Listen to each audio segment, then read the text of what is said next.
Muito bem por bom. aí? Muito Melhorou bom. a chuva? Olha, Ventania? da semana passada para cá foi uma vantagem enorme. Semana passada isso aqui estava uma chuva enorme, difícil, o Heleno nem conseguiu conectar direito. Hoje está mais tranquilo, está um dia bonito de sol, até um pouquinho quente, entendeu? Até um pouquinho. Você está onde, Paulo Honório? Eu estou em Belo BH? Horizonte, mas BH, olha a partir só. de agosto já devo ficar mais em São Paulo de novo.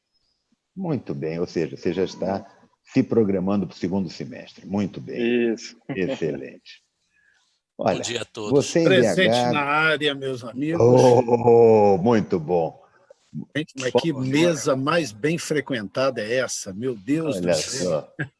Professor Paulo Regis, bom Honório, dia. Professor Scaff, Pavan, Gustavo, Paulo Honório, João pois Alberto, é, todos. vendo uma turma boa Hélida, em vários locais. Muito bom, muito bom. Né?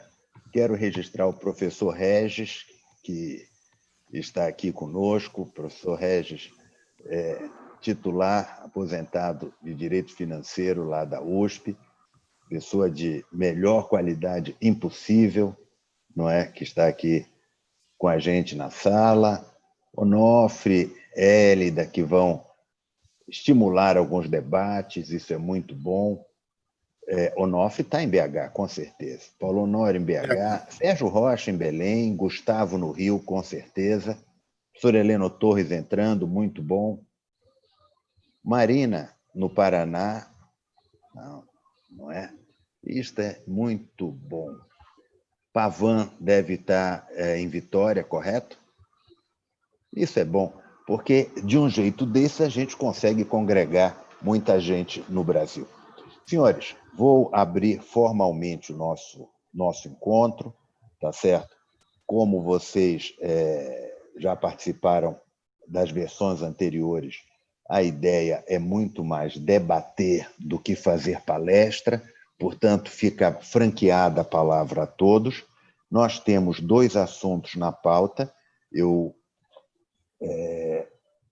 tenho a honra de estar conosco, tem a honra de estar conosco aqui a professora Hélida Graziani e o professor que todo mundo conhece, o professor Onofre. E os 2 temas para discussão pela Hélida, Plano Bienal Financeiro de Enfrentamento da Covid-19. E aí, se der tempo, dependendo dos debates, a gente avança para o tema da Lei Candir, fim ou início dos debates, porque a Lei Candir parece uma novela, né? Tem por capítulos, a coisa não acaba nunca. Quero, antes de passar a palavra a Hélida e a todos, tá certo? Mais uma vez cumprimentando a todos pela participação e a questão de estarem todos saudáveis, isso é sempre muito bom. Registrar que estamos no YouTube também, está sendo projetado online para o YouTube, tá certo? E estamos gravando o nosso encontro. Eu queria, só para abrir, fazer um pequeno registro de algumas coisas interessantes que eu vi durante a semana. E vou comentar isto em breves tópicos, quem sabe estimulando algum de vocês a pegar um desses tópicos ou sugerir algum já para a próxima semana. O que é que eu vi, que eu faço um breve relato? Muito interessante um debate no TCU sobre responsabilidades, débitos e imprescritibilidade, tá certo?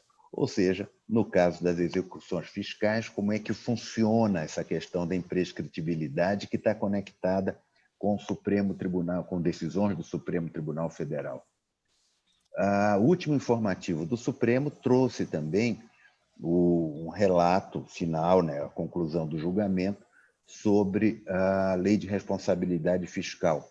Esse é um outro item muito interessante que pode ser desdobrado em vários temas. Outros 2 temas interessantes da semana. O ministro Toffoli, presidente do Supremo, restabeleceu uma destinação de sobra de arrecadação em Rondônia para o combate ao coronavírus, ou seja, teve um saldo de caixa, sobra de arrecadação, e ele disse que pode usar para o coronavírus. Por outro lado, o ministro Alexandre de Moraes, na ADPF 664, suspendeu um bloqueio de verbas da saúde do Espírito Santo. Ou seja, ele disse que a Justiça do Trabalho não poderia fazer esse tipo de bloqueio de verbas, que isto estava errado. Em suma, várias decisões, várias questões no correr da semana. Eu só peguei estas, mas tem muitas outras mencionadas. Olha, estou vendo o professor Estevão. Estevão, prazer estarmos juntos mais uma vez. Muito bom. Como eu disse na semana passada, daqui a pouco isso vai virar quase reunião de departamento. Isso é muito, muito bom para todos nós. Então, senhores, feitas essas observações iniciais, e que tem outras decisões da semana muito interessantes, uma delas sobre o rombo na apuração do déficit público da União. Os jornais estamparam vastamente que o déficit público já foi multiplicado várias vezes e que o valor para ações na justiça quadruplica e atinge 681 bilhões. Aparentemente, tem uma nova norma de classificação de riscos públicos para as demandas judiciais, o que é uma coisa extremamente interessante também para debate. Então, alinhei isto, não sei se tem mais alguém aqui interessado em pontuar nesse, vamos chamar assim, de pequeno expediente prévio para a gente pensar na próxima semana. Então, se alguém tiver algum tema ou alguma coisa, por favor, se manifeste ou escreva aqui pelo chat e a gente vai combinando para a próxima semana. Senhores, já falei demais, vamos aos temas em debate. Passo a palavra à professora Hélida, agradeço a disponibilidade e quem tiver algum interesse em falar, só levantar a mão ou comunicar no chat, a gente vai coordenando. Hélida, por favor. Bom dia a todas e todos, é um prazer. Muito obrigada pela oportunidade, SCAF, falar em parceria com a Onofre, que tanto foi meu colega professor na UFMG, como foi meu professor. Aí sim, eu, aluna dele na Fundação João Pinheiro, então é uma honra, Onofre. É uma honra estar aqui do seu lado, já num debate que é profundamente necessário, né? A gente está agora, neste momento, e já introduzindo o debate do Plano Bienal, de finalização do projeto de lei de diretrizes orçamentárias para 2021. O Congresso certamente vai ter que pautar a aprovação do PLDO nesta ou na próxima semana, sob pena de não entrar em recesso. Ainda que, porventura, adie, ainda que haja, eventualmente, uma postergação do debate do projeto de lei de diretrizes orçamentárias para 2021, esse é um tema que certamente não pode ser adiado, né? O projeto de lei de diretrizes orçamentárias, ele precisa mais ou menos estar amadurecido até para o envio do projeto de orçamento, que será agora no dia 31 de agosto. E por que é tão importante debater o primeiro marco de referência como o PLDO e, na sequência, o projeto de orçamento? Porque no projeto de lei de diretrizes orçamentárias, não só da União, mas de todos os entes da federação, há uma insegurança profunda quanto à estimativa da arrecadação. Esse é o ponto de partida inicial do debate. Não é possível estimar a receita neste momento de crise fiscal tão grande. Não sendo possível estimar a receita, toda baliza para as metas fiscais a que a LRF se refere no seu artigo 4º ficam frágeis. Eu não consigo mensurar resultado primário, ainda que deficitário, é inconcebível falar a partir daí, então, em contingenciamento atrelado a essas metas fiscais, dada a instabilidade, a insegurança jurídica em relação à estimativa da receita. A série histórica na qual a gente usualmente se embasa para fazer as metas de arrecadação, no momento da pandemia, essa série histórica, essa projeção dos últimos 2 anos, toda a metodologia de cálculo, ela perde relevância. É pouco crível que a gente possa tomar a estimativa da receita para 2021 com base no comportamento da arrecadação dos últimos 2 anos. e mesmo a estimativa que a LRF pede de uma projeção até 2023. Porque quando a gente projeta as metas são para o exercício de referência, no caso 2021, 2022 e 2023, como um horizonte projetado de acompanhamento daquilo que se espera. Então, o ponto de partida para o debate da insegurança jurídica de um decreto de calamidade pública que apenas considera 31 de dezembro de 2020 reside na fragilidade da estimativa da arrecadação. Isso é nuclear. Né? Nós termos uma situação de calamidade para todos os efeitos da própria emenda do orçamento de guerra, a emenda 106, do decreto legislativo número 6, que foi aprovado, né, pelo Congresso no dia 20 de março. Se essa projeção, situada tal como se encontra hoje, em 31 de dezembro de 2020, se mantiver, se a calamidade durar apenas até o final do ano, a gente vai ter uma série de consequências jurídicas muito preocupantes, inclusive na avaliação da prestação de contas dos próprios entes. Porque não adianta pensar que o orçamento de 2020 se resume a 2020. Ele vai gerar saldo de despesas para 2021, ainda que cobertas por créditos extraordinários, que do ponto de vista do resultado financeiro vão concorrer com as despesas de 2021. Percebem? Nós não vamos ter lastro para pagar, num volume necessário, aquilo que for rolado de crédito extraordinário de despesa para o próximo ano, junto com uma receita que já vai continuar a frustrar em 2021. Ideal nesse contexto, e aí eu começo a trazer para debate, uma tese que há 3 semanas, salvo engano, suscitei na coluna Contas à Vista, que divido com muita honra com o professor Fernando Scaff, que é a necessidade de um plano bienal de enfrentamento da pandemia, com lastro na própria vigência temporal dada pela Lei Complementar 173. Para quem não se lembra, a Lei Complementar 173 é a que distribuiu federativamente os recursos, tentando fazer face à frustração de arrecadação dos entes subnacionais. A Lei Complementar 173 foi esse programa federativo de apoio para o enfrentamento da pandemia, que repassou a expectativa é que repasse 60 bilhões de reais, mais a liberação de dívida, né, de outras obrigações dos entes subnacionais com a União, e, portanto, perfazendo um valor global em torno de 120 bilhões de reais em favor dos estados e dos municípios. Na Lei Complementar 173, as condicionalidades, ou seja, aquilo que a União exige de requisito para os estados aderirem ao projeto, né, a esse momento de repartição dos custos, não promover alterações na sua política de gasto de pessoal até 31 de dezembro de 2021. Vamos nos lembrar, se para liberar recursos em favor dos entes subnacionais, os entes subnacionais não podem dar reajuste salarial, revisão geral anual, inclusive suspende os prazos de contagem de parcelas tidas como crescimento vegetativo da folha, como quinquênio, biênio. Ora, se não se pode promover a expansão da despesa de pessoal, nem mesmo naquilo que é tido como fluxo natural de expansão da despesa de pessoal, até 31 de dezembro de 2021, e dada a insegurança jurídica profunda da estimativa da arrecadação, é incoerente a gente não pensar uma concepção estruturante de um plano bienal de enfrentamento da pandemia, sobretudo pela dimensão econômica e pela insegurança mesmo em relação à questão sanitária. Ora teremos que abrir, ora teremos que fechar a economia, a depender da velocidade de contaminações. A gente não tem segurança de que essa reabertura que está sendo conduzida em alguns entes agora vai ser mantida mais do que 1 ou 2 semanas. Né? A depender da velocidade de saturação dos leitos de UTI, você vai ter que fechar novamente.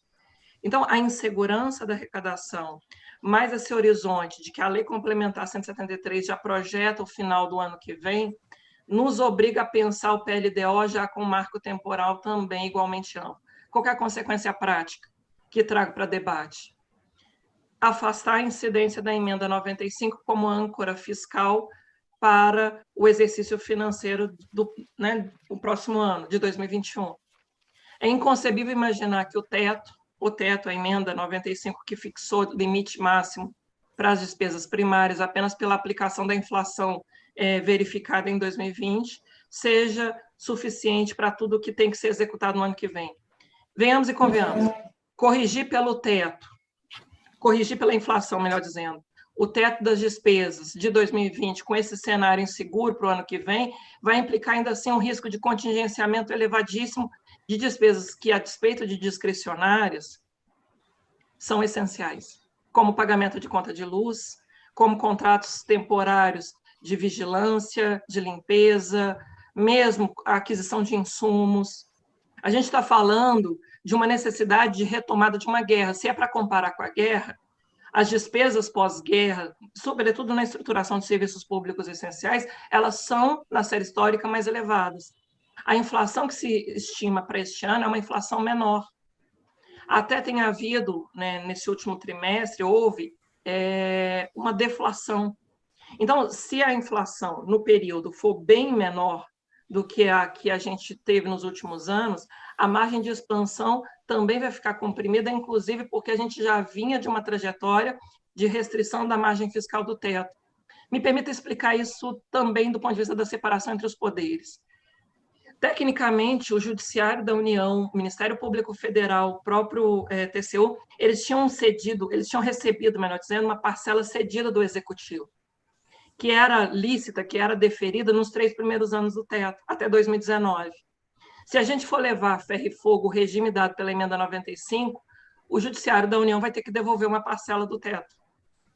Eu duvido que o Ministério da Economia vá ter, nessa altura do campeonato, capacidade de pedir que o Supremo, que o Judiciário, no âmbito do STJ, da Justiça Federal, do próprio Tribunal Superior do Trabalho, bom, eu duvido que consigam constranger o financiamento do Poder Judiciário, do Ministério Público. Ainda ontem a gente teve uma reflexão sobre se o TCU teria aberto uma exceção em favor do MPF para pagar parcelas retroativas. Mas, assim, o que quero lhes provocar o teto já se mostra limitado tal como se encontra, como a inflação menor será ainda mais limitado, e com a insegurança jurídica da arrecadação tributária, a tendência para o ano que vem é o teto se mostrar um garrote, um impeditivo de execução orçamentária ainda mais temerário. Eu tenho também provocado a necessidade de pensarmos a ideia de segurança fiscal como substituto da ideia de responsabilidade fiscal. No momento da pandemia, o ideal seria que a gente tentasse preservar a execução de serviços públicos essenciais. Na linha do parágrafo 2º do artigo 9º da LRF. O que o parágrafo 2º do artigo 9º da LRF diz? Não são suscetíveis de contingenciamento as obrigações legais e constitucionais de fazer. Não são suscetíveis de contingenciamento as despesas que se constituam como obrigações de fazer, as obrigações normativas do ente. Se a emenda 95 se for mantida como âncora fiscal, nós teremos uma incapacidade, sobretudo nos estados e municípios, caro Onofre, de sustentar a prestação de serviços públicos essenciais. Porque a frustração da arrecadação não é só da União. A insegurança jurídica no PLDO não é só no PLDO federal, é também dos estados e municípios. E não dá para falar em responsabilidade fiscal, em âncora fiscal conforme o teto, se a gente não tiver essa clareza de que a gente vai precisar continuar pagando coleta de lixo, administração do sistema prisional, a própria educação básica, que vai ter que voltar a estruturar a sua rede remota. A gente vai precisar enfrentar, por exemplo, a nossa capacidade de oferecer o próprio saneamento básico, e esse marco do saneamento básico promete que a iniciativa privada vai ter uma grande área de expansão. Eu pergunto, professor Heleno, que vejo aqui, eu pergunto como nós vamos poder pensar a expansão das PPPs, das concessões no saneamento básico, com um estoque de mais de 14 mil obras paralisadas. Você tem que fazer o confronto do artigo 45 da LRF, que fala eu só posso aplicar em obras novas, em novos investimentos, novos projetos de investimento, se eu resguardar financiamento para as obras em andamento. Se sequer é o resguardo custeio para os serviços essenciais, como é que eu vou abrir margem fiscal para toda essa esperança que o marco do saneamento está vendendo para o mercado? Não é? Na verdade, um discurso contraditório. É um discurso que quer fazer uma grande expansão dos investimentos, mas que coloca essa restrição fiscal em meio a uma insegurança profunda em relação à arrecadação tributária. E nesse momento, talvez o ponto principal a ser feito é por que a Selic ainda não caiu, tal como poderia, conforme o regime de metas de inflação. Vamos pensar a teoria do ato administrativo, meu amigo Onofre. Lá no direito administrativo, a gente exige motivação para conter a discricionariedade, e venhamos e convenhamos. No momento em que se pede sacrifícios para cobrir as despesas necessárias da pandemia, na envergadura em que a gente tem que tentar absorver, se o regime de metas de inflação é o que orienta a atuação do Banco Central, e se a inflação está tendendo a cair tanto, nada justifica a permanência da Selic no patamar em que se encontra, criando um custo fiscal relativamente alto para a dívida. A taxa Selic custa. Ela custa, inclusive, um constrangimento para a capacidade de gerar empregos, aquilo que a professora Misabel dizia no nosso encontro da semana passada. Né? Se a gente tem capacidade de redução da Selic, dado o ambiente internacional e o ambiente interno do país, e isso traria uma folga fiscal relativamente tranquila, é claro que tem repercussão no câmbio, mas no momento em que nos encontramos, essa pressão cambial ela é relativamente suscetível de ser controlada, é um ajuste fino. O que não é possível é a gente criar um dogma de intangibilidade do controle das despesas financeiras, como se elas escapassem ao debate do direito financeiro, e só mirássemos o debate especificamente sobre o controle de despesas primárias e, quando muito, eventualmente, a reflexão sobre a receita tributária. Aquilo que a gente já falou várias vezes, mas é que é muito importante trazer de volta. Não dá para debater ajuste fiscal equitativo no Brasil se a gente não fizer o contraponto de todas as dimensões em jogo. As dimensões em jogo são o campo das receitas, inclusive as próprias renúncias fiscais, o debate da sua vigência temporal, do exame das suas contrapartidas. Do ponto de vista das receitas, também a questão da progressividade está sendo cada vez mais pautada.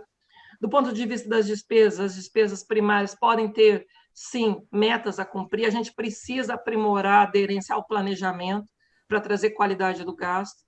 Agora, as despesas financeiras seguem como ajuste ignorado, o ajuste ausente. É aquele texto para discussão que eu tinha suscitado na nossa conversa da semana passada, que é o texto para discussão 2403 do IPEA. O IPEA tem textos para discussão muito interessantes, mas, em especial, este merece nossa leitura nesse momento de pandemia.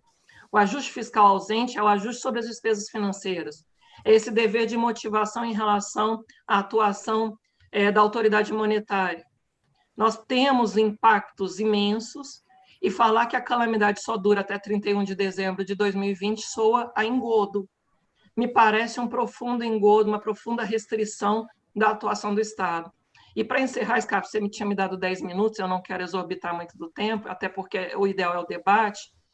Eu quero trazer o dado atualizadíssimo de que o Ministério da Saúde, no âmbito da ação 21CO, ação orçamentária 21CO, é a que faz o enfrentamento da calamidade da pandemia, especificamente no SUS. A ação 21CO é a resposta sanitária para a pandemia, dentro do orçamento da União. Pois bem, os créditos orçamentários abertos para essa ação até agora foram algo em torno de 40 bilhões de reais. Eu estou arredondando, né? Mas em torno de 40 bilhões de reais. Sabe qual é o nível da execução orçamentária que o Ministério da Saúde entregou para o SUS até agora, com 4 meses de pandemia e tantas mortes, tantas contaminações ainda em crescimento exponencial? Menos de 30%. Até agora, dos 40 bilhões, só se executou algo em torno de 12 bilhões de reais. É esse o nível de prioridade alocativa que está em debate entre nós. É esse o nível de desvendamento do que o Estado brasileiro entrega para a sociedade ou não entrega. As omissões dizem mais das nossas escolhas, das nossas prioridades, do que as ações. Em pleno julho, com uma expansão tão grande dos casos de mortes, e a gente ainda correndo tanto cenário de risco fiscal, me soa, inclusive, uma clara opção de agravamento da crise você executar menos de 30% da resposta sanitária necessária. Pois bem, eu realmente sustento a necessidade de um plano bienal de enfrentamento da pandemia, e não é de investimento apenas, é de despesas que revelem despesas correntes, o que for necessário para fazer face à crise. Quando você fala do marco do saneamento, sempre me vem o artigo 45 da LRF. Fomentar a economia nesse momento não pode ser ao arrepio do regime jurídico próprio, né? E mesmo que a gente consiga estabilizar a arrecadação tributária, a gente tem que lembrar que a pandemia só vai se estabilizar do ponto de vista econômico quando a gente conseguir ou uma vacina ou alguma medicação que, de fato, nos dê tranquilidade de voltar a ter convivência social ampla. Agradeço mais uma vez, SCAF, fico aqui para as perguntas que surgirem porventura. Hélida, muito bom, muito claro. Eu tenho aqui uma montanha de coisas já para comentar. A primeira é, lendo o jornal de hoje, a Folha de São Paulo de hoje, não sei se todos tiveram oportunidade de ler, tem uma informação que aponta que a queda da arrecadação federal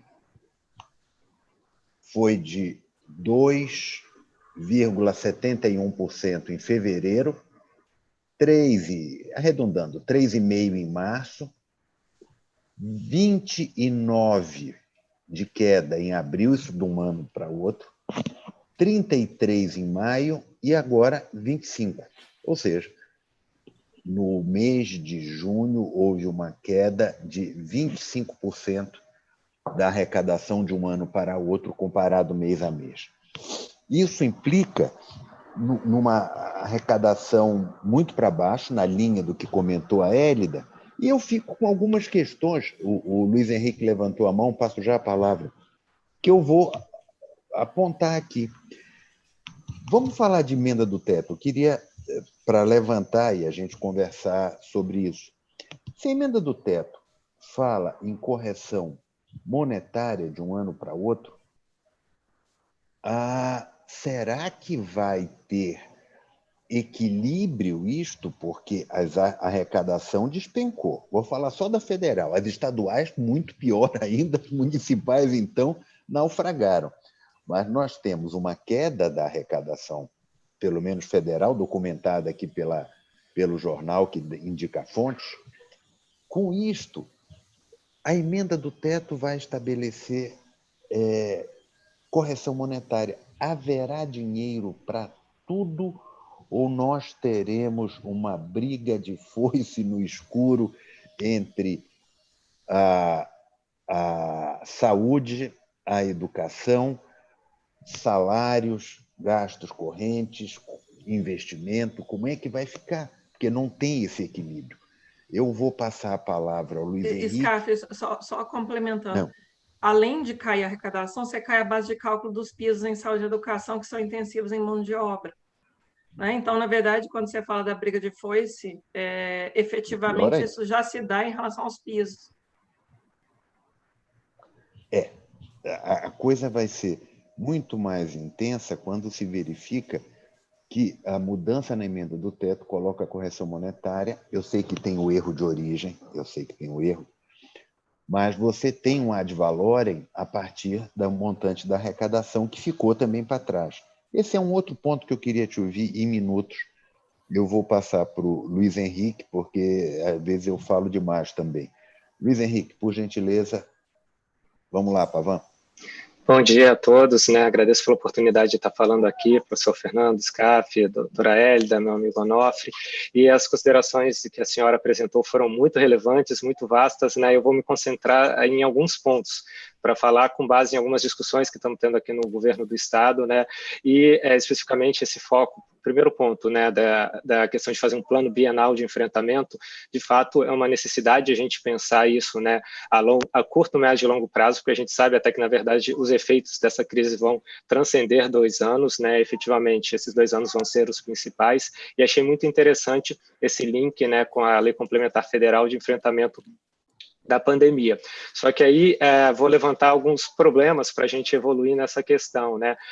Focando em 3 questões: limites políticos, legislativos, normativos e técnicos para a gente fazer esse enfrentamento, né? Porque a gente sabe que, isso como eu lido aqui muito, né, há toda uma... qualquer medida levada ao legislativo há 2 forças, né? Aqueles que entendem que uma medida é válida, adequada, propícia para um determinado ambiente, aquele grupo, né, que acha que não devemos fazer isso, por uma série de motivos que transcendem aqui o debate. Então, eu vejo sempre uma dificuldade a gente debater em qualquer casa legislativa qualquer medida que gere essa restrição de despesas e faça efetivamente uma medida de longo prazo, uma sustentabilidade. Isso depende da força força do governo dentro do legislativo, o que é um fator que a gente tem que levar em consideração. Outro problema, né, de cunho legislativo, normativo, é até a questão dos prazos de envio, né, da Lei de Diretrizes Orçamentárias, da Lei Orçamentária, porque, por exemplo, o Estado do Espírito Santo enviou agora a Lei de Diretrizes Orçamentárias, considerando, né, uma projeção da queda de arrecadação em um cenário, sendo que esse cenário pode ter modificações que a gente ainda não sabe, né? Nossa última queda de arrecadação foi em torno de 23% no último mês. E a gente já teve que mandar a LDO para o ano que vem. Então, a gente manda algo que a gente ainda não sabe efetivamente como que vai ter o desdobramento no que tange a receita e despesa. Temos estudos. Temos um estudo, né, do Tribunal de Contas, 3 cenários aqui de queda de arrecadação, né? Um ruim, um péssimo e um mais ou menos. No Estado também. Queda de arrecadação que pode chegar... mais ou menos... temos. Miserável. Temos todos esses cenários e a gente tem que trabalhar com as situações hipotéticas. E aí a nossa dificuldade é a gente fazer um enfrentamento de um plano bienal se a gente ainda não sabe como se vai se comportar isso hoje, considerando esses marcos temporais que a legislação fala. Ele deu agora, alô, a gente já está fazendo, estamos fazendo as audiências públicas agora. Então, essa necessidade de analisar a longo prazo, né, ela acaba sendo prejudicada por conta desses timings, né, que a gente tem na legislação. E os outros limites técnicos, é porque, de fato, né, isso eu conversei com vários atores do governo, né, Tribunal de Contas, a gente ainda não sabe como vai se comportar, né, a economia, né, e as despesas públicas muitas vezes. E o próprio impacto da lei complementar, né, federal no crescimento das despesas, né, do Estado, isso a gente ainda está analisando, porque o foco dela é crescimento vegetativo. Mas se a gente for analisar nossa realidade do Estado do Espírito Santo, o que aconteceu? Ela, na verdade, só está impedindo uma piora do crescimento vegetativo, porque, na verdade, ela não está resultando, né, numa redução da despesa projetada para o ano que vem. Como assim? O Estado do Espírito Santo adota um modelo de subsídio. Então, por exemplo, esse dispositivo, né, que é o inciso 8º, né, do artigo 8º, inciso 8º ou 9º, que fala, né, do tempo de serviço, vai ser suspenso até dezembro de 2021 no que tange a tempo de serviço, ele foca em determinados benefícios que já não são aplicados para a maioria dos servidores. O crescimento nosso vegetativo da folha de pagamento, né, natural aqui, por exemplo, é progressão e promoção, que tem já uma nota técnica do governo federal, que está submetido à PGFN ainda, acho que não tem parecer, dizendo que está fora dessa lei, né, a promoção e a progressão. Já vi pareceres de uns 5 estados, a maioria está entendendo que promoção está fora e progressão, dependendo da natureza jurídica, aí sim haveria essa limitação do uso da progressão. Aí sim, se a gente pegar e utilizar, entender, e a gente vai dar um parecer por volta, agora nos próximos dias sobre isso, que abrange a progressão, né, progressão ligada a fator unicamente tempo de serviço, porque tem esse distinguish, né? Então, entendendo que esse dispositivo suspende a progressão que tem único foco em tempo de serviço. Se tiver meritocracia, se tiver escolaridade, aí não, aí é outra discussão e não estaria suspenso. Bom, voltando a isso daí, aí teria um impacto positivo no crescimento vegetativo, mas tirando isso, aqui no Estado do Espírito Santo, essa lei não vai impactar isso daí, então a gente vai ter esse aumento natural.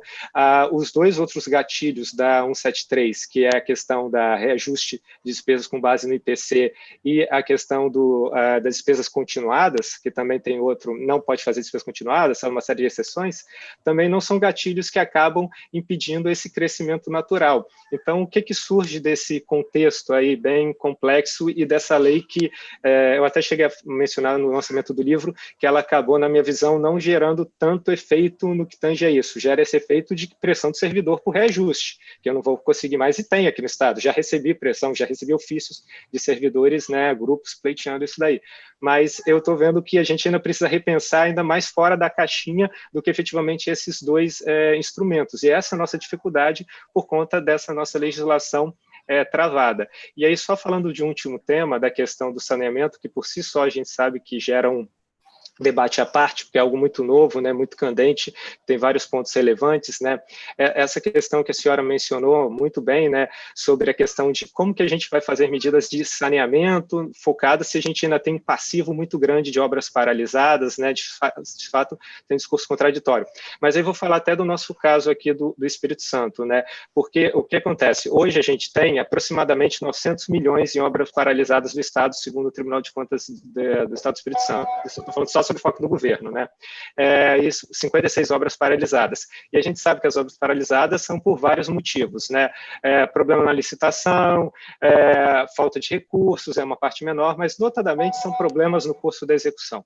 E a gente conseguiu avançar paralelamente, mesmo tendo esse passivo de obras, com as PPPs de investimento aqui, né? Foram 3 PPPs, né, em 3 grandes municípios da Grande Vitória. E como que a gente conseguiu avançar? A gente publicou edital agora, tem 2 semanas da última, com investimento do BNDES. Então, o fato, eu entendo a lógica da senhora, concordo que a gente acaba tratando de temos vários gargalos ligados à obra, como que a gente vai evoluir no saneamento se ainda tem outro gargalo, mas eu vejo que a gente acaba conseguindo, né?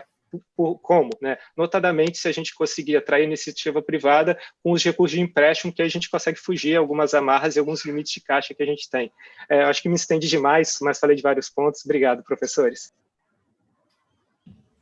Bom, Hélida, vou passar agora a palavra... eu posso agora responder, né? Senão eu esqueço depois. Não, só com uma provocação a mais. Qual é a correlação que você faria desta tua ideia de um plano bienal de enfrentamento da Covid com aquela proposta do ministro Guedes, que virou uma PEC, está em discussão no Congresso, de orçamentos bienais? Teria alguma correlação? Porque como é que se faz o controle financeiro dessa operação? Então, passo a palavra para te escutar sobre isso. Bom, eu gostei muito das provocações do Pavan, e mesmo em relação a um ponto anterior que você tinha deixado, Scaf, quando eu falava da frustração da base de cálculo dos pisos, eu me referia primordialmente aos estados e aos municípios. Até porque a maior parte da execução de saúde e educação, de fato, está no nível municipal, primordialmente no nível municipal, e, de uma certa forma, também no nível dos estados. Então, assim, essa frustração da arrecadação dos estados e dos municípios está gerando um passivo de despesa que, mais cedo ou mais tarde, sobretudo do ponto de vista de folha, é dívida. A gente está expandindo a margem de dívida pública, né? Em relação às questões que o Pavan trouxe, eu concordo que o debate sobre a forma de controlar as PPPs não pode ser uma coisa travada sem que a gente tente avançar, não só no marco do saneamento, mas de quaisquer necessidades de investimentos. Só que a gente não pode desconsiderar esse passivo até para aprimorar e aprender com os erros. Você veja o IBRAOP. O IBRAOP é o Instituto Brasileiro de Obras Públicas. Eles soltaram, no ano passado, uma carta, né? Os membros do IBRAOP soltaram uma carta no ano passado, propondo alguns parâmetros em relação ao acompanhamento dessas obras paralisadas e o aperfeiçoamento do regime jurídico dessas obras. A gente tem uma fragilidade muito grande na administração pública, não sei no Espírito Santo, mas aqui nos pequenos municípios de São Paulo, e mesmo na maioria do país, eu chego a fazer essa ampliação do objeto de análise. Mas, assim, que é uma carência profunda de concepção do que o município almeja, do que o ente almeja. Você simplesmente terceiriza não só a execução do objeto contratual, mas a concepção. Né? A parte das obras hoje no Brasil é de uma carência profunda de profissionais de engenharia dentro do Estado para conceber o objeto e depois fiscalizar a execução do contrato. A gente tem uma precariedade profunda de auditoria de obras no Brasil. Né? Talvez os tribunais de contas ainda tenham algum pouco de capacidade de análise. A gente fica literalmente capturado pelo mercado de engenharia. Né? Essa fragilidade ela é uma fragilidade estruturante. Até para a gente agora passar para o marco do saneamento, mas eu concordo com a sua provocação. Sobre a reflexão das despesas vegetativas, das despesas continuadas de qualquer sorte, a grande dimensão da emenda 106, a emenda do orçamento de guerra, é exatamente conter a expansão de despesas permanentes. Só cabe, nesse momento da pandemia, aquilo que for transitório. Então, você tem um traço principiológico de interpretação que lhe aproveita. Né? A gente precisa tentar fazer uma reflexão de se for mesmo um plano bienal de enfrentamento, agora, no meio do PLDO, e tem que ser no PLDO, Pavan. Sabe? É nesse momento que a gente está projetando metas e riscos fiscais. Eu acho que talvez o grande eixo, o grande lugar de debate de por que é importante um plano bienal é nos riscos, no anexo de riscos. eu tenho uma severa insegurança de arrecadação. Eu tenho uma severa insegurança de expansão de despesas obrigatórias na quantidade de serviços públicos essenciais que vão ser judicializados. Porque o Estado pode se negar a fazer serviço de coleta de lixo. Aliás, os municípios podem se negar a fazer coleta de lixo. O Estado pode se negar a administração prisional. Os municípios e os estados podem se negar à questão da saúde e da educação, né? Então, assim, a insegurança dialoga com risco. E os riscos projetados no artigo 4º da LRF, na LDO, são um ano de referência mais 2. Então, para todo o debate sobre o PLDO de 2021, a calamidade durar só até 31 de dezembro de 2020, coloca o gestor público em situação pior, né? Aí, agora, só para fechar a ponte, eu também não quero tomar todo o tempo, eu quero também ouvir muito o Onofre, a provocação do SCAF sobre... não, mas... Eu acho que o debate, esse debate está muito importante. Eu acho que nós não podemos podar, não. Pode seguir. Não, espera aí, vamos lá, deixa eu dar uma organizada. A combinação é sempre o seguinte, a gente põe 2 temas, mas não é para um imprensar o outro. Até porque, se eventualmente não houver tempo, o professor Onofre já se escala para a semana que vem, não tem dificuldade. Pode ser, Onofre? Pode, e a Candir tem 30 anos que não resolve. Então fazemos o seguinte, vamos avançar no debate, é muito mais interessante a gente avançar, discutir, chegar a algum ponto, entendeu? Para esclarecer tudo isso. Eu tenho a minha questão do vai ter receita para tudo isto, Hélida, e aí que eu queria também te ouvir. Então, e cá entre nós, pessoal, só para falando a todos aqui, se alguém quiser encaminhar temas para as outras semanas, a gente vai faltando com antecedência, como fizemos para este.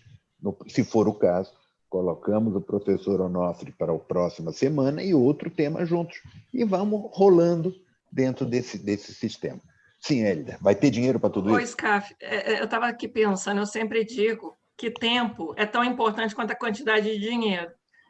Para a execução orçamentária, para quem acompanha as políticas públicas, você sabe que a forma em que você faz a execução ao longo do tempo é tão importante quanto o volume de dinheiro propriamente dito.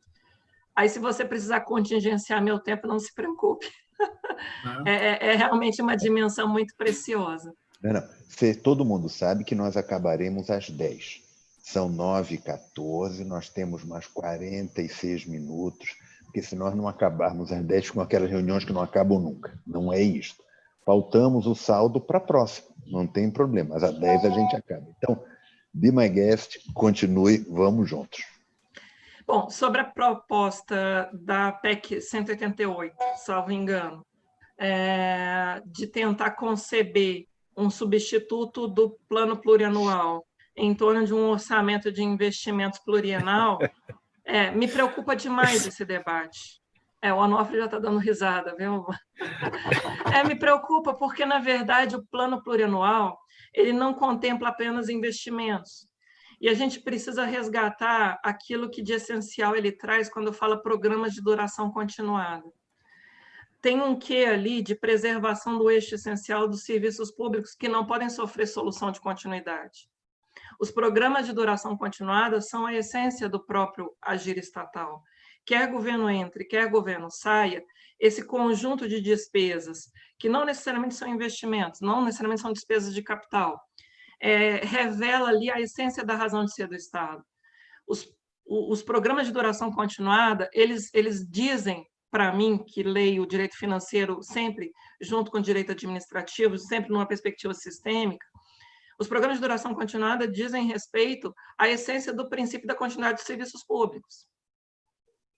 Os programas de duração continuada, no direito financeiro, talvez são a essência daquilo que a doutrina do direito constitucional, mais recentemente, tem tratado sobre mínimo existencial, do que não pode ser descontinuado, sofrer um risco de paralisação, em que a gente não pode sequer admitir contingenciamento. Então, debater a natureza jurídica do PPA apenas do ponto de vista dos investimentos e substituir isso por um instrumento precário é algo que me preocupa do ponto de vista de a gente ter clareza de dizer o que é prioridade. O que está em disputa sempre, SCAF, Onofre, professor Heleno Aqui vejo também meu colega do MP de Contas de São Paulo, Thiago. Eu digo sempre assim, a gente tem que falar em ordenação legítima de prioridades. A Constituição de 88, ela nos dá alguns indícios dessa ordenação legítima de prioridades. Estabelece algumas vinculações, estabelece a destinação dos tributos, de alguns tributos, estabelece a figura do orçamento da Seguridade Social.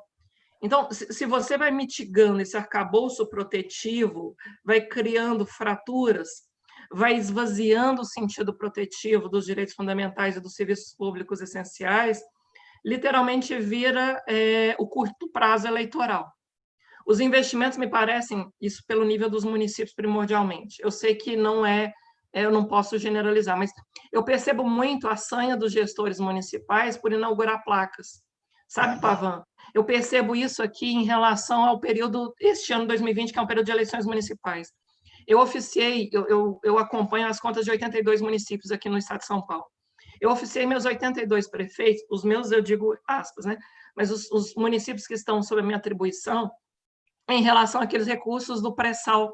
Sabe aqueles que teve uma sessão onerosa, uma licitação em que a União ia liberar esses recursos?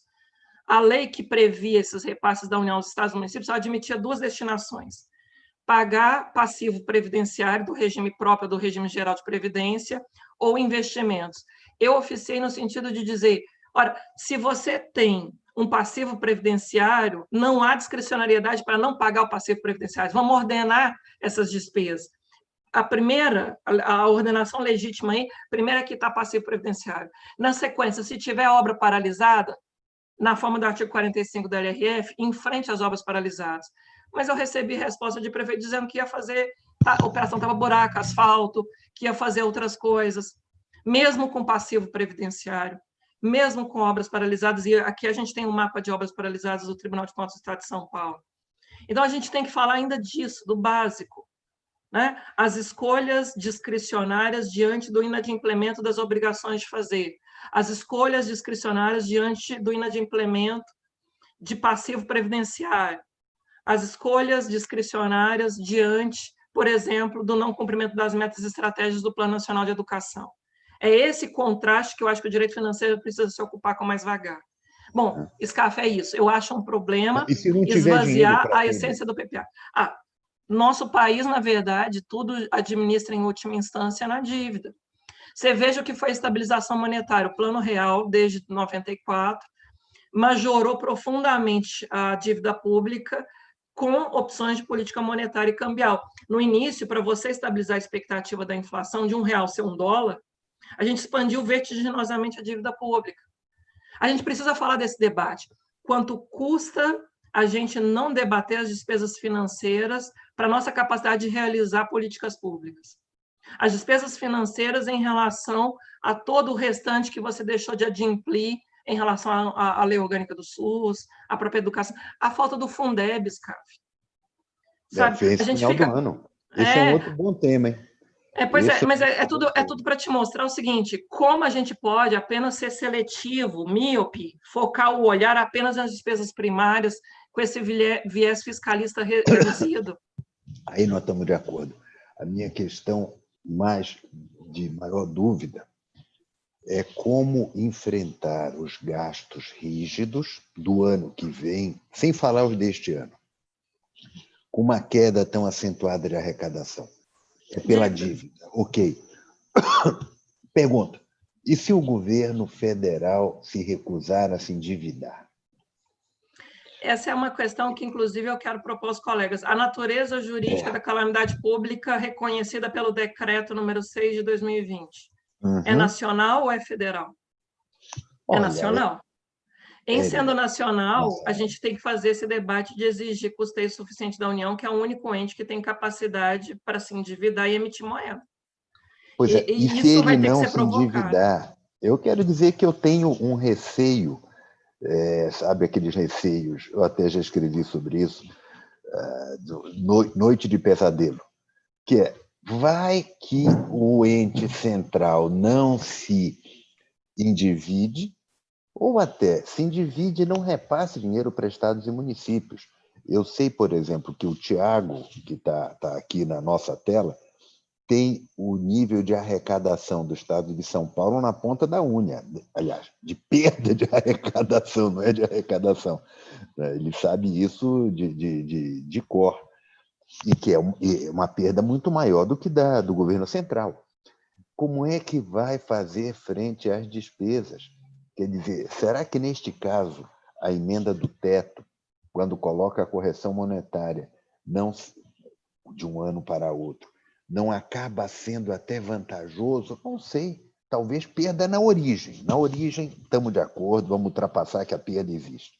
A dúvida é, a correção monetária não poderá ser mais vantajosa do que um sistema de ad valorem, com um valor em base tributário já mergulhado em perdas? Não sei, para debate. Sim, mas em relação ao piso da União em saúde e educação é uma coisa. Agora, em relação ao custeio federativo dos pisos estaduais e municipais, esse é um debate que certamente passa pela revisão da emenda 95 e pela expansão da dívida. Não vejo, no curto prazo, outra forma de a gente tematizar sob pena de anomia, SCAF. Ou a União rever, inclusive, esse foco reduzido da Lei Complementar 173, isso tem bastante a ver com o debate que a UNOF fará da Lei Candir.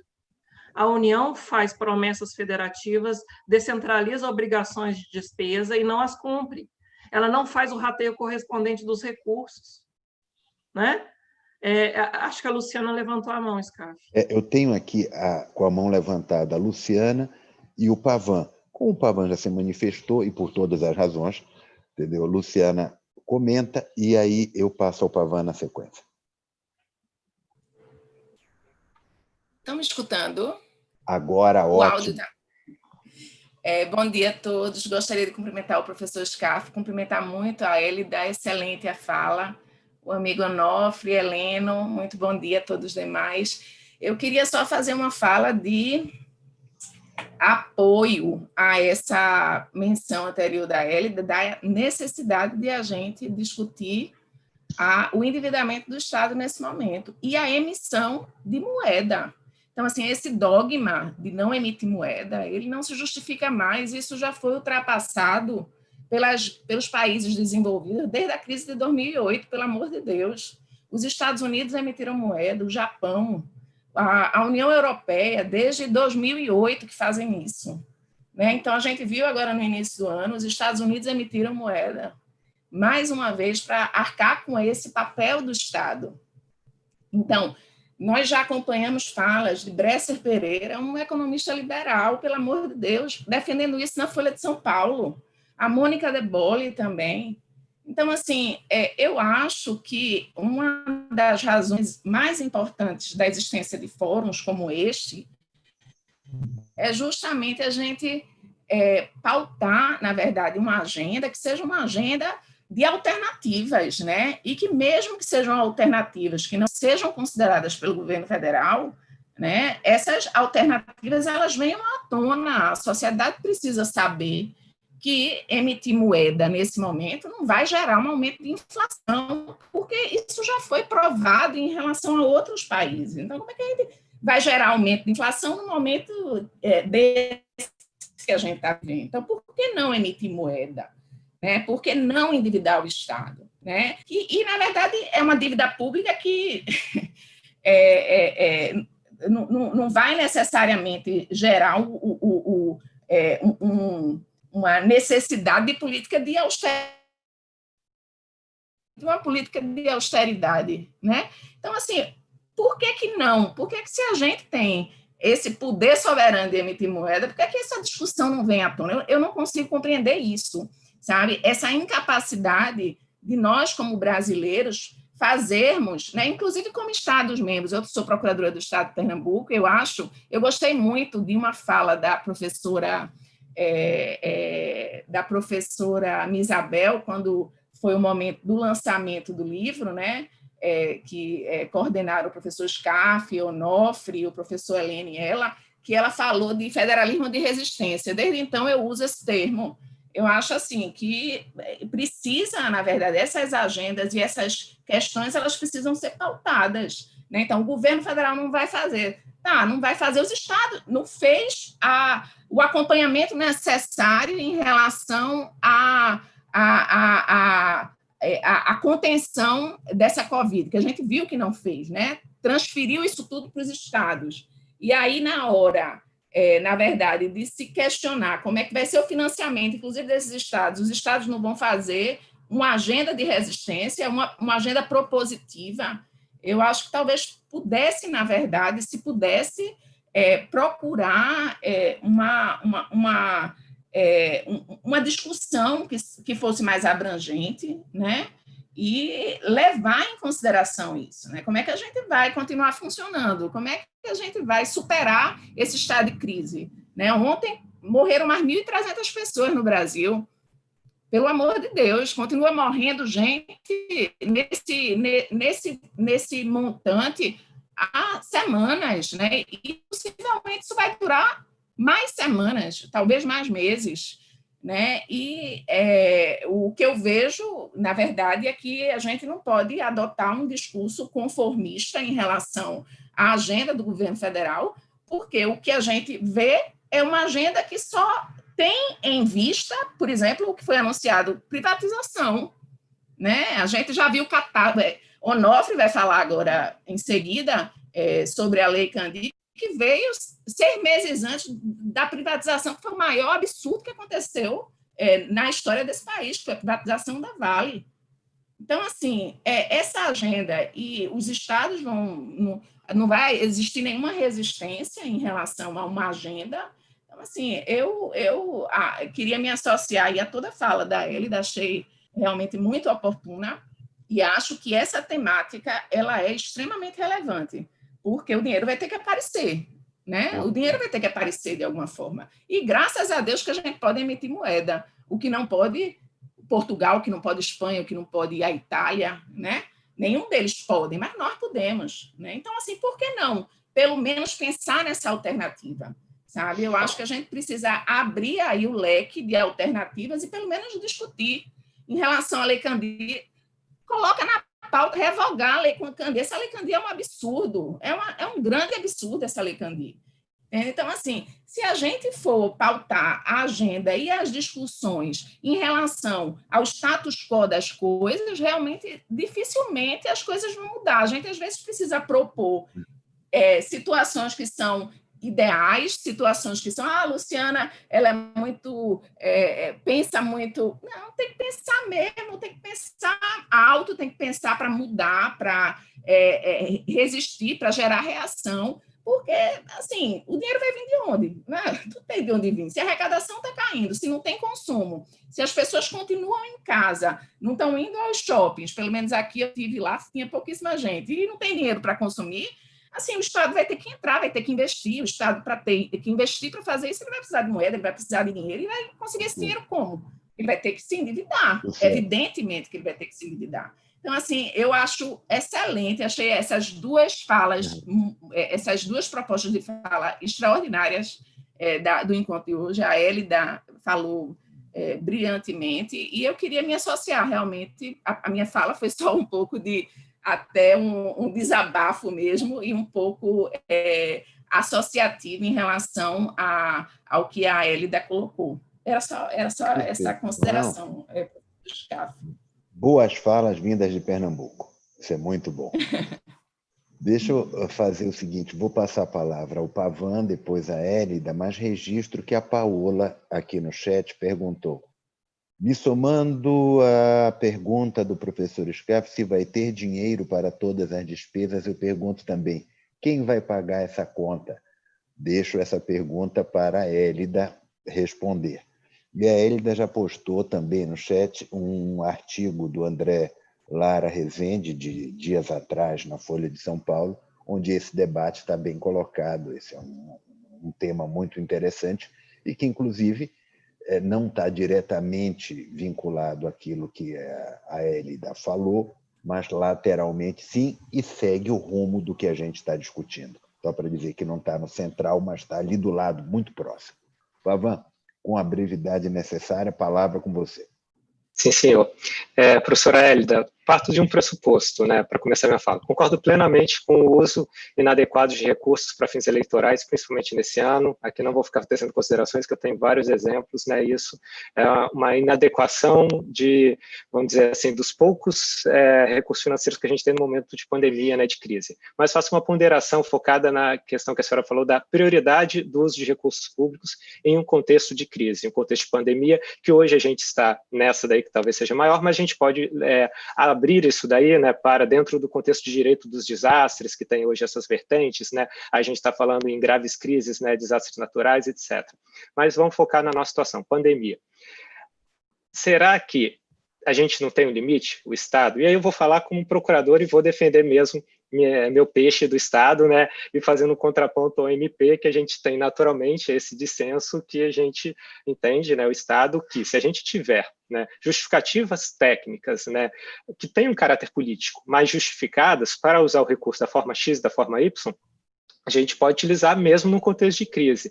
E aí faço uma provocação, no sentido de quais prioridades? A senhora lastrou no mínimo existencial, e a gente sabe que o conceito de mínimo existencial é um conceito muito fluido, que a doutrina hoje não diverge de maneira bem ampla, a jurisprudência diverge, a gente tem vários precedentes que evocam o mínimo existencial, mas não justificam que seria ele. A gente tem aí o mínimo, né, saúde, educação, moradia, alguns falam, né, a professora de Barcelos. Bom, mas aí eu falo outras questões também. Mínimo de educação. Surge outra questão. Julgado recente de Goiás, impedindo o uso de aporte previdenciário para fins no cômputo da despesa mínima com educação. Temos esse problema aqui do Espírito Santo, é uma discussão à parte. Mas o que eu quero dizer quanto a essa questão aqui é nos seguintes termos. Tudo é prioridade para o Estado. Tudo quase acaba adentrando dentro do mínimo existencial de despesa de caráter contínuo. No caso do Estado do Espírito Santo, que eu conheço bem, posso dizer que em torno de 70%, 80% do nosso orçamento está focado em despesas, né, que abrangem saúde, educação, segurança, sistema de justiça, que eu não consigo pegar e mexer sobre essa vertente de priorização. Esse que é o ponto. O que eu tenho de priorização para poder pegar e trabalhar seria uma vertente de algumas secretarias e algumas despesas além de investimento. Seria áreas, por exemplo, da assistência social, em parte dela, turismo, cultura, e dentro do orçamento, isso daí aqui do Estado não representa 20%. Isso eu estou contando até com despesas, não estou contando só a vertente de investimentos que chega a menos de 5%, 5% a 10%, acho que o máximo historicamente nosso foi 15% de investimento. Mas eu estou falando que a gente tem que focar para poder trabalhar nisso daí, não na prioridade, mas em medidas administrativas de contenção de despesas. E esse que é o problema, porque a gente tem gargalos estruturais, que a senhora mencionou isso, eu concordo plenamente, de capacidade técnica mesmo, quando você falou, não sei a realidade dos municípios, do Estado, é verdade, temos gargalo, para trabalhar com soluções que geram economia de recursos. Por exemplo, será que, se a gente pegar e avançar em modelos de OS na saúde, né, vai gerar uma economia em relação ao modelo tradicional? Por exemplo, a gente pode uma despesa essencial, mínimo existencial, em que a gente gere uma redução. Tem estudos que falam que sim, tem estudos que falam que não. Tudo depende de da modelagem. E só para avançar, para me alongar, especificamente no ponto que a senhora falou, que eu concordo plenamente, que esses recursos que foram decorrentes, né, dos leilões, né, decorrentes da participação especial e royalties, né, do governo federal, do pré-sal, que ele transferiu para os estados e a priorização desse uso desses recursos. Concordo que não tem que usar para tapar buraco. Isso daí é uma adequação de uso de recurso público. Mas quando a senhora mencionou essa questão de tem que usar para pagar dívidas, né, e pode usar para investimentos, ele tem que priorizar pagamento de dívidas, aí surge uma outra questão, que é, de novo, o Estado do Espírito Santo, porque eu falo muito que eu tenho dados técnicos, né, em números para poder sustentar. O rombo do nosso sistema previdenciário hoje, né, é de 2,3, 2,4 bilhões. Isso representa em torno de 12% do nosso orçamento. Todo o nosso orçamento, estou falando. Então, o valor que a gente recebeu não dá uma fração de poucos meses de pagamento para dívidas referentes ao aporte. Será que eu não posso? Eu vou falar, eu acho que eu tenho que usar esse recurso, não é para pagar esse buraco que vai consumir, que é um buraco eterno que só vai aumentando. A previsão dos próximos anos é chegar a 2,7, 2,8 bilhões. Por que eu não uso investimento? Porque o investimento ele gera crescimento da arrecadação, atração de empresas e acaba gerando um ciclo vicioso positivo. Claro que eu estou falando do bom investimento, não estou usando tapa-buraco. Desculpa, acho que eu acabei falando demais. Bom, vou passar a Hélida já registrando uma indicação do Pedro Henrique Azevedo de tratar a questão dos da queda de arrecadação dos estados e os auxílios concedidos pela União. Diz ele que há um estudo da Instituição Fiscal Independente, vinculado ao Senado, em que se sustenta que, em alguns casos, o auxílio da União superou a queda de arrecadação. Aqui tem um destaque importante, considerando a suspensão do pagamento da dívida, porque o desembolso direto seguramente não chegou. Mas fica o registro para, se alguém quiser se candidatar para tratar do tema, podemos tratar após a semana que vem, que vai ficar encarregado o professor Onofre, porque o tempo para a Lei Candir, 20 minutos, não tem a menor chance da gente tratar. Isso fica para a próxima. De acordo, Onofre? Então tá bom. Hélida, com você. Obrigada, Scarf. Tanto em relação ao que a Luciana e agora o Pavan trouxeram, sobre moeda e dívida, de uma certa forma, Luciana, ambas são faces da mesma moeda. Assim, desculpa ser redundante, mas emissão de moeda e dívida pública, na verdade, são faces do mesmo fenômeno. Quanto mais a gente estuda a macroeconomia e todo o debate da moderna teoria monetária que o André Lara Rezende tentou trazer de forma um pouco mais qualificada no Brasil, tem feito essa reflexão da necessidade de pensar de forma conjugada, vamos usar esse termo, né? Então, assim, nesse momento, a emenda 106, a emenda do orçamento de guerra, já permite, de uma certa forma, esse afrouxamento monetário. Bastava o Banco Central efetivamente começar a absorver até mesmo as dívidas privadas. Quando você autoriza que o Banco Central compre no mercado secundário os títulos públicos, isso ele consegue fazer o alongamento do perfil da dívida aos poucos, claro, mas também reduzir o juro longo. Se o Banco Central tivesse cumprindo o papel da própria emenda 106, a gente já estaria suavizando o ciclo. Se tivesse reduzindo também a Selic, a gente já suavizaria o ciclo. O Banco Central escolheu, de uma certa forma, agir ainda eu diria, mais lento do que o necessário. O Banco Central ele já tem lastro jurídico para agir suficientemente. Nós já temos instrumento de afrouxamento monetário no Brasil, dados pela emenda 106 do Orçamento de Guerra, que foi concebida pelo Zé Roberto Afonso, não sem razão, um dos pais da Lei de Responsabilidade Fiscal. Ou seja, se quem propôs, há 20 anos atrás, a ideia de responsabilidade fiscal, né, essa busca de controle do excesso de gasto, neste momento defende a expansão do Estado, porque entende a relevância da ação estatal, e olha que eu tenho conversado quase diariamente com o Zé Roberto. Nós escrevemos alguns artigos, tentamos propor alguns textos de projeto de lei. Então, assim, há um grupo de reflexões acontecendo, e o Zé Roberto tem encabeçado vários desses debates, tive a honra de participar de alguns desses momentos com ele. Eu te digo com tranquilidade, do ponto de vista de fundamentação econômica, nada obsta a que haja esse afrouxamento monetário. O Zé Roberto Afonso, o próprio André Lara Rezende, coloquei aqui no chat, o Pécio Arida, o próprio Paulo Guedes chega a dizer, olha, se a gente entrar em depressão econômica, o Estado vai emitir moeda. Mas a questão que eu trago de volta é, vamos pagar para ver o risco de uma depressão econômica? Essa que é a questão. O risco fiscal de deixar a economia agravar-se tanto. O FMI calcula que a queda do PIB no Brasil, fez o recálculo, aliás, vai chegar a 9%. Então, assim, não faz sentido apostar no agravamento pela ação insuficiente do governo federal. A resposta tardia, a resposta aquém do necessário vai custar mais caro. Nós teremos aí uma perda de arrecadação tributária, uma perda de pujança econômica por essa letargia da ação do Banco Central, por essa letargia do próprio Ministério da Economia, e nisso a gente está de pleno acordo. Tudo isso eu lhe digo para dizer, já há fundamentação jurídica suficiente para tudo que você indaga, né? Fundamentação jurídica e econômica. Nesse momento, talvez, inclusive, o maior dado que eu queria propor reflexão dos colegas é o custo das operações compromissadas. O Banco Central liberou 1 trilhão e 200 bilhões de depósito compulsório dos bancos. Isso, na verdade, era para ser distribuído em crédito no varejo para as micro e pequenas empresas, não chegou. Os bancos empossaram e estão sendo remunerados de forma segura, com uma liquidez imediata e alta rentabilidade média nas operações compromissadas. Então, a gente precisa debater também o regime jurídico da relação entre Tesouro e Banco Central, viu, Scarf? Esse tema é essencial. também é importante. Se alguém se candidatar, a gente vai colocando. Eu vou...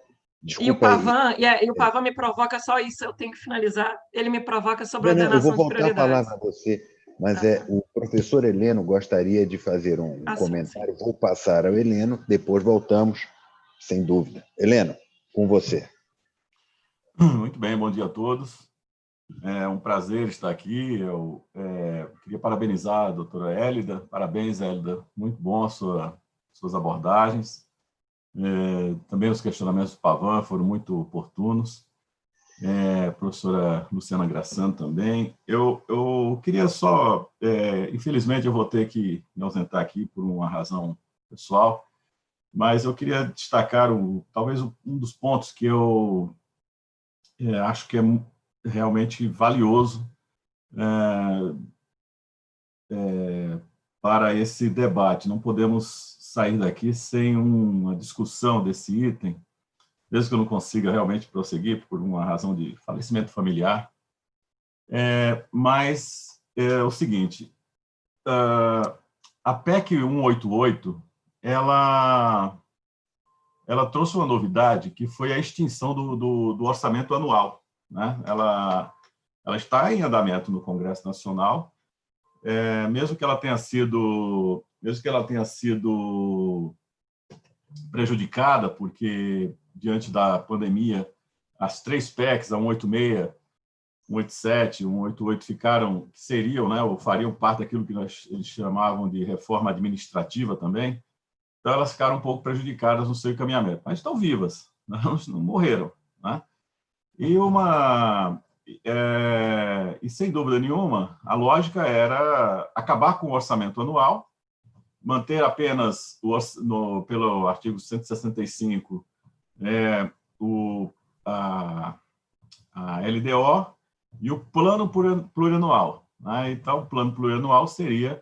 E a lei complementar disporia sobre prazo de vigência, e a lei complementar, então, estabeleceria se esse prazo seria de 1 ano, 2 anos, e a tendência era justamente que a lei complementar disporia, trataria o orçamento anual, né, com 2 anos, como acontece em alguns países escandinavos, etc. Bom, a questão é a seguinte, isso por trás tem uma lógica de que nós temos grande parte do orçamento já tem gastos certos, né? Então, voltamos àquelas velhas discussões da teoria do orçamento público sobre, enfim, ser ato-condição, ser dever e tudo mais, né? Então, a lei orçamentária ficaria somente com aquela parte de investimentos, enfim, aquilo que corresponde a algo que o Congresso possa deliberar e decidir a respeito, mas dentro de um plano, ou melhor, de um alargamento desse tempo, né, que poderia ser de 2 anos. A questão é saber se isso é constitucional, né? A Constituição ela foi construída com uma lógica da anualidade do exercício financeiro. Ela tem um caráter, ao estabelecer esse prazo, ou transferir esse prazo para a lei complementar, na verdade, a própria Constituição atual já o faz, né? Não há novidade alguma nisso. Falta-nos uma lei geral de finanças públicas no país, né? A Lei 4.320 já deu o que tinha de dar, não é uma lei ultrapassada. Não existe lei na Europa de orçamento público tão precária e miserável quanto esta, né? É de uma pobreza franciscana e em termos jurídicos, ou seja, juridicamente é uma lei que não tem mais cabimento, não tem sentido. E também não tem sentido, e é péssimo e de qualidade também deplorável o projeto que está em tramitação no Senado da República, de autoria do senador José Serra e outros que contribuíram para aquele projeto, que realmente também, ao meu ver, está muito aquém das leis orçamentárias em vigor no mundo, né? Eu acho que está na hora de nós, da academia, nos unirmos para formularmos um projeto sério, responsável, qualificado, à altura dos conhecimentos da tecnologia do direito financeiro contemporâneo, né? Porque realmente o direito financeiro foi entregue a esses tecnocratas de segunda linha do Congresso Nacional, e essas pessoas formulam essas ideias estapafúrdias e ficamos só a responder criticamente, claro, né? Nós não temos razão nenhuma para sermos condescendentes com essas formulações, mas, lamentavelmente, estamos ficando para trás, né? Essas leis travam o país, elas criam dificuldades de responsabilidade, elas não contribuem para o fortalecimento do compliance público e, muito menos, organizam as condições da relação política na decidibilidade do orçamento e na sequência, do controle também orçamentário. Então, eu acho que nós fomos empurrando com a barriga, ao longo das décadas, aí, buying timing, essa questão, né, de o que fazer com a Lei de Finanças Públicas brasileiras. A 4.320 ela foi recebendo puxadinhos, remendinhos, né? Vem a Lei de Responsabilidade Fiscal, que vai para além do limite da responsabilidade fiscal também se envolver nessa questão, só que eu acho que a Lei de Responsabilidade Fiscal não é o papel dela ser a lei geral de finanças públicas do Brasil. Então, eu acho que nós precisamos, a exemplo da Lei Candir, né, voltarmos a debater uma lei de geral de finanças públicas no Brasil. Mas eu sou veementemente contra a superação da lei orçamentária anual. Isso, para mim, é inconstitucional, isso conflita com os poderes da República, com a lógica constitucional, né? Isso é uma forma de tentar tirar do parlamento a sua capacidade de decidibilidade anual e, portanto, mitigar controles, né? O que esses liberais querem é exclusivamente se livrar do controle, né? Por eles destroem o Tribunal de Contas da União, destroem a lei orçamentária. Então, esse tipo de ação tem que receber uma resposta contundente da academia. É de responsabilidade profunda assumir algum compromisso com o orçamento bianual, né? Isso é reconhecidamente algo que se justifica em países de alta estabilidade orçamentária e quando realmente, vamos dizer, o orçamento chega a um certo fluxo de normalidade. Não é o caso, nós precisamos, ano a ano agora, decidir o que fazer para gerar empregos, para recuperar a economia, para pagar essas contas, para equacionar as relações com obras públicas, né? Depois do parque de obras públicas ter sido destroçado após a quebradeira das construtoras, e não quero discutir aqui questões de culpa de quem foi, se é culpa dos donos, se é culpa de Lava Jato, se é culpa de corrupção, não importa. Estão todas quebradas. Então, cabe ao Estado brasileiro criar as condições necessárias para que alguém continue essas obras, né? Alguém continue essas obras, né? E isso tem que ser debatido no espaço público do orçamento. O espaço é o grande momento do diálogo constitucional das instituições sobre os gastos e as receitas do país. Então, eu quero destacar isso. Aqui nós temos o professor Estevão Roberts, que escreveu um trabalho magnífico, que eu espero que ele publique em breve, sobre orçamento público.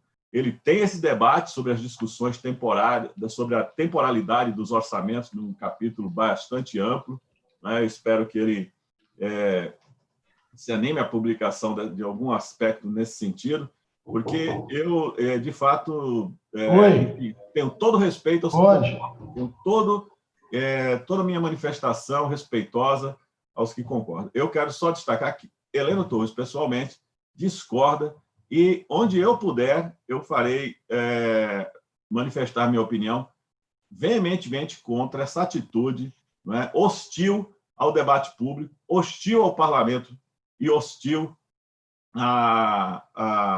ao pacto republicano, né, de que uma sociedade só cresce quando ela anualmente discute os destinos das suas riquezas.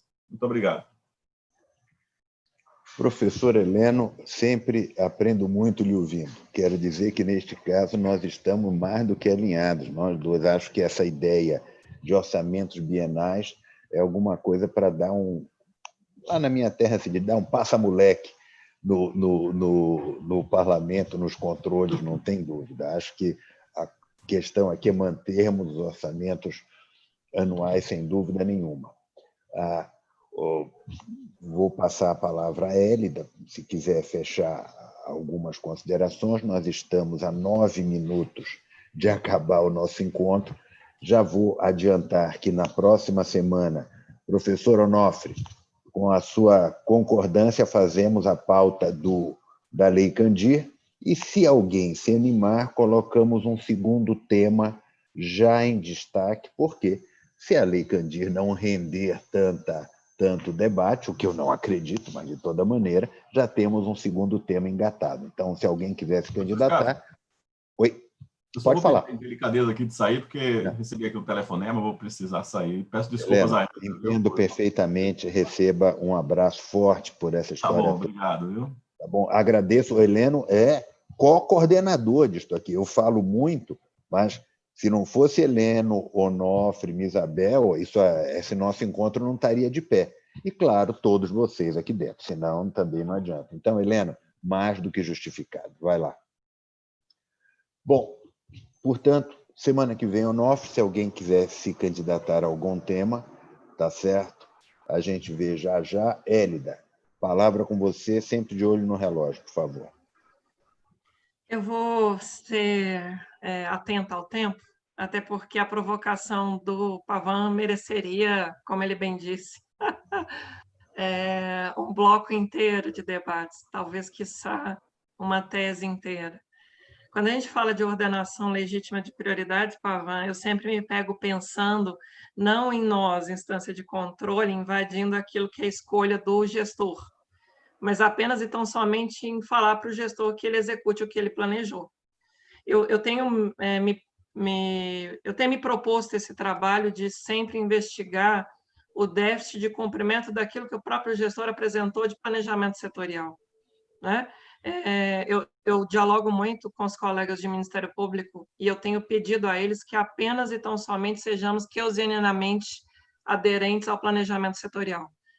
Eu em vários eventos, dialogando sobre as recomendações que o CNMP solta sobre controle de políticas públicas, a gente sempre só fala o seguinte: não é para o Ministério Público fazer a substituição do gestor, a gente não pretende a invasão da separação de poderes, mas onerar as escolhas do gestor sobre o planejamento setorial e orçamentário que ele fez é um dever de motivação. Impor ônus argumentativos para o gestor explicar por que, a despeito de ele ter uma lei de plano municipal de educação, a despeito de ele ter uma lei de plano municipal de saúde, um plano de resíduos sólidos, né? As várias leis que fixam o planejamento setorial, e muitas delas com metas aprazadas, Pavan. No caso da educação, você tem, na verdade, a obrigação de fazer a termo, né? Você tem fixação de prazo para o cumprimento disso. E se o gestor sequer é chamado a responder pelas escolhas que faz, você veja, na minha realidade aqui no Ministério Público de Contas de São Paulo, município que não universalizou o ensino infantil pré-escolar, município que não universalizou totalmente o ensino fundamental, nem expande a oferta do contraturno, que não paga o piso do magistério, escolhendo, por exemplo, pagar transporte de universitários. Se está com dinheiro sobrando para pagar transporte de universitários, se está com dinheiro sobrando para pagar cursinho pré-ENEM, se está com dinheiro sobrando para pagar ovo de Páscoa na Páscoa e não paga o piso do magistério e não oferece a educação básica obrigatória, o que eu faço é questionar, impugnar. Né? Em relação àquilo que eu falava sobre os recursos vindos da seção onerosa do pré-sal, o que eu fiz foi traga justificativas. Quando eu lhe impugnei a respeito da ideia de fazer operação tapa-buraco, caso o gestor me trouxesse uma resposta bem fundamentada de que o passivo previdenciário é substantivamente maior ao que ele vai receber e que há um planejamento consistente, não nas obras atrasadas, porque também as obras atrasadas são outro ônus argumentativo que ele vai ter que se exaurir. ele vai ter que fundamentar a escolha. Diante das obras atrasadas, iniciar um conjunto de obras novas soa descumprimento literal o artigo 45 da LRF. Então, é outro ônus argumentativo, e olha que eu não estou fazendo nenhuma ilação pessoal. Eu só estou pedindo cumpra a lei. O artigo 45 da LRF é lei. A LDB, que prevê que o gestor municipal não possa se ausentar das suas obrigações com o ensino infantil, com o ensino fundamental, é lei. Né? O Plano Nacional de Educação, lei. A própria legislação de regência do SUS vai falar do cumprimento do planejamento sanitário.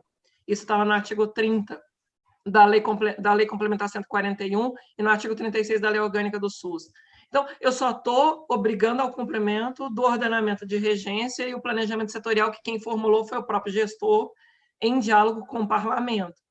Então, do ponto de vista de controle de políticas públicas, esse passo de exigir aderência da execução orçamentária em relação ao planejamento é o caminho essencial para falar em qualidade do gasto. Não dá para tematizar o debate de qualidade do gasto simplesmente entregando uma baixíssima aderência do gestor ao planejamento que ele mesmo formula. Eu brinco, inclusive, pacta sunt servanda, suporta o planejamento que fizeste. A gente não vai avançar nesse país se a gente não tiver a capacidade de devolver o ônus de suportar o planejamento. Porque, veja, qual é a ordenação legítima de prioridades no Brasil hoje? Aquela que é definida a partir de um planejamento dialogado entre o parlamento e o executivo. O que é a ordenação legítima de prioridades no país? O que é planejado. Se não é o planejamento, se não é aquilo que é pactuado entre os poderes políticos, vira a escolha de curto prazo eleitoral do gestor de ocasião. Essa escolha arbitrária, essa escolha patrimonialista, essa escolha contingente. Mas a gente pode ter que retomar esse tema mais cedo ou mais tarde, Scarf. Eu não vou usurpar o tempo da sua síntese final. Para mim foi um prazer imenso. E, assim, é claro que eu quero, em outros momentos, poder retomar isso com vagar se me for dado esse direito. Mas, assim, bem mais para frente.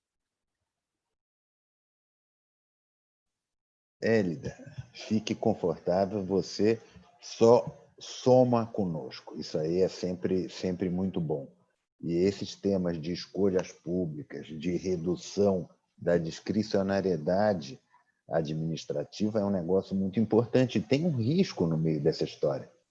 É que, com a judicialização, que muitas vezes acontece, a escolha, a discricionariedade sai da administração e vai para a judicial. E eu tenho muita dúvida sobre discricionariedade judicial. Esse é um outro tema muito interessante.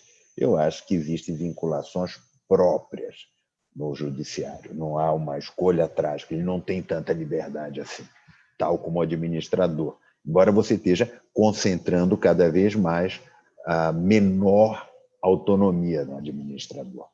Que está certo. Que está certo. A Constituição é o vetor interpretativo básico para os gastos, não tem dúvida. Então, senhores, chegado a este ponto, só me resta agradecer a todos. Já temos um tema para a semana que vem. Breves relatos, a gente está tentando colocar o Instituto Brasileiro de Direito Financeiro de pé. Então, daqui a pouco tem uma reunião para tratar de site, etc., porque até aqui a gente tem enviado por WhatsApp, e-mail, o Onofre tem ficado à frente de mandar e-mail para todo mundo com link do Zoom, etc., o link do YouTube. Qual é a ideia? Em mais alguns encontros, eu espero que em 30 dias a gente consiga fazer o seguinte, disponibilizar um link no site. E aí, quem tiver interesse, vai lá, clica, entra. Não precisa ficar aguardando a gente mandar o WhatsApp nem nada. Mas acho que a gente aguarda ainda uns 30 dias para botar essa ideia de pé. Portanto, por enquanto, vamos fazendo dessa maneira ainda mais informal e criando um espaço. Acho que esse é um momento importante para criar um espaço do norte a sul, onde a gente possa discutir ideias e discutir um tema importante de direito financeiro. Onofre para a semana que vem já a Lei Candir, não sei se você quer antecipar algum pedaço ou fica tudo para a próxima. Hoje a fala é importantíssima e ela é absolutamente aderente com o que vem a seguir, meu amigo. É Pronto. Aquela questão que se dizia, né? Onde que os estados querem cortar em quê? Educação, saúde, segurança? Fechar presídio, mandar professor embora? Né? E Então, isso daí tem tudo a ver com o debate seguinte. Então, já fica pautado o debate seguinte. Quem quiser mandar alguma sugestão, estou à disposição. E nos encontramos na semana que vem ainda com essa história de manda e-mail, manda WhatsApp. Se a gente esquecer de alguém, lembre-se de nós. Olha, eu quero entrar, ou então vá para o YouTube e a gente vai acertando. Para frente, a gente põe isso melhor. Muito obrigado a todos, obrigado pelo comparecimento. Hélida, foi um encanto, como sempre. Onofre, te aguardamos na próxima. Agradeço a todos e encerro o nosso encontro. Fiquem com saúde. Obrigado. Bom dia a todos. Bom dia. Isso.